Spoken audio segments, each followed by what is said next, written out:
Hi every one. இன்றைக்கி ரீசனிங்கில் ஒரு previous year question பார்க்கலாம்.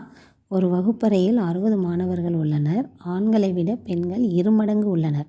கமல் என்ற மாணவன் முதலிலிருந்து 17வது இடத்தை பெற்றுள்ளான்.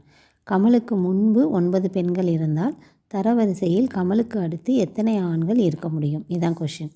வாங்க சால்வ் பண்ணலாம். டோட்டலாக நமக்கு 60 ஸ்டூடெண்ட்ஸ் இருக்காங்க. இதில் பாய்ஸ் அண்ட் கேர்ள்ஸ்க்குள்ள ரேஷியோ பார்த்திங்கன்னா 1:2. ஸோ இப்போ இதில் நம்ம இப்போ 1 மடங்கு எவ்வளோன்னு கண்டுபிடிக்கணும். டோட்டல் 60, அதில் 1 + 2 3. அப்போ நம்ம 3ஆல் 60 அடித்து கொடுத்தோன்னா 20. ஸோ அப்போ ஒரு எக்ஸோட வேல்யூ தான் நமக்கு 20. இப்போ பாய்ஸோட கவுண்ட் எவ்வளோன்னு பார்த்தோன்னா ஒரு எக்ஸ் தான் பாய்ஸ். அப்போது 20 பாய்ஸோட கவுண்ட்டு. கேர்ள்ஸோட count 2x. அப்போ 40.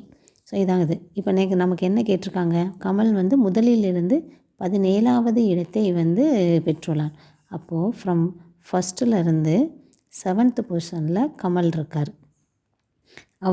இவருக்கு முன்னாடி 16 மெம்பர்ஸ் இருக்காங்க.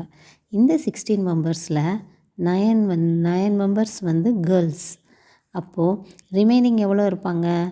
ரிமைனிங் 16ல் 9 - சப்ட்ராக்ட் பண்ணிட்டோன்னா ரிமைனிங் 7 மெம்பர்ஸ் பாய்ஸ். இப்போ என்ன கொஷின்ஸ் நம்ம கேட்டிருக்காங்க? கமலுக்கு தரவரிசையில் கமலுக்கு அடுத்து எத்தனை ஆண்கள் இருக்க முடியும்னு கேட்டிருக்காங்க. இப்போது மொத்தம் 7 பாய்ஸ் கமலுக்கு முன்னாடி, கமலையும் சேர்த்து மொத்தம் டோட்டலி 8 பாய்ஸ். இப்போ நமக்கு மொத்தம் எவ்வளோ பாய்ஸ் இருக்காங்க? கவுண்ட் என்னது? 20 boys minus 8 boys equal to 12 boys. So the answer is 12.